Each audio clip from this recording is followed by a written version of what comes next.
Hello, students and grown-ups.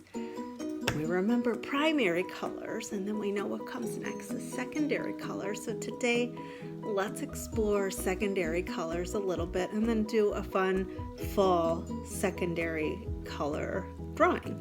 And that way we'll always remember our secondary colors. For today's activity, you're going to need some primary color crayons, red, blue, and yellow crayons, and some secondary color crayons, green, orange, and purple crayons. The first thing I want to do today is just experiment a little bit with our crayons. And if we were in school, we would be doing this with paint, but we can still experiment at home with crayons. So I just want you to color two little patches of blue, and you can color lightly, it's fine. They don't even have to be perfect. We're just experimenting. And then over one of the patches of blue, I want you to color lightly red. And maybe you'll see that it kind of starts to look purplish. And then on the other patch of blue, I want you to color over lightly with yellow, and then maybe you'll see it kind of looking greenish. And then you can do a yellow patch and color over that with red. And you might see it looking kind of orangish. And there you have orange, green, and purple you can make with crayons. It's not perfect, but it's definitely fun to practice with that. So I would say have a little fun exploring with that. That looks more orange, and see which ways work better. Coloring darker, coloring lighter, and see if you can make the primary colors turn into secondary colors. And isn't that neat that the primary colors can make the other colors, but no other colors can make the primary colors? I think that's pretty cool. And that is our first little activity, just to experiment with, okay? Okay, our next activity, we're gonna just draw a picture that uses that uses the secondary colors. And one thing I wanted to tell you is that sometimes it's hard to tell if the color is just right, so I usually test it. So that looks like a good purple. That looks like a good green. Maybe I need a better green, but testing it is always a good idea. Yeah, this green seems better. And my orange seems perfect.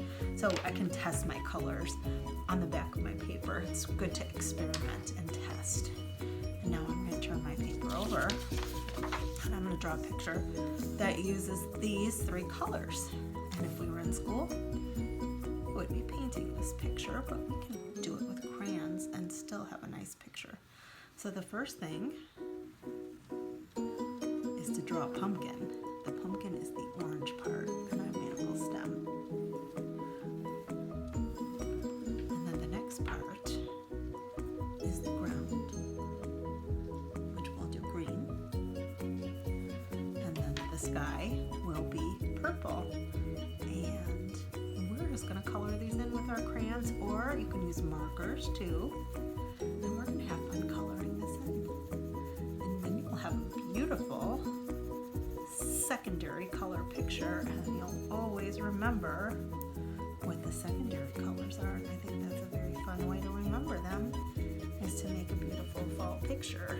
And you know what else? This picture will be a great fall decoration for your home, or to turn into a card and give to somebody as a present. We'll love it. And maybe we can make the stem green too. That'll be a good way to incorporate more secondary colors. Let's color this in.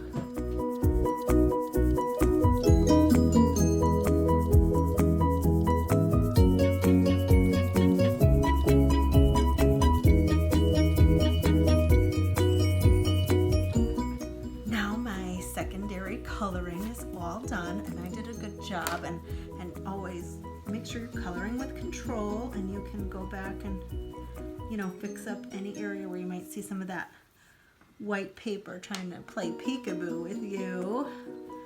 color that in. And I know it's really hard to color at the very edges, so do your best. And one thing you can do too is when you're all done coloring is go around everything with a black crayon, and I feel like it really can make your picture like more vibrant. For some reason that black adds that nice touch. And oh, you know what might be fun too? Fall windy day. You could do something like that. You could put some lines to give a more of an idea of grass. So you can add in those details using what you know about line if you want to finish your picture. And I hope you make a great picture. And if you can, take a picture of it and email it to me or your art teacher, because we always love to see what you make. And I hope you have fun with it.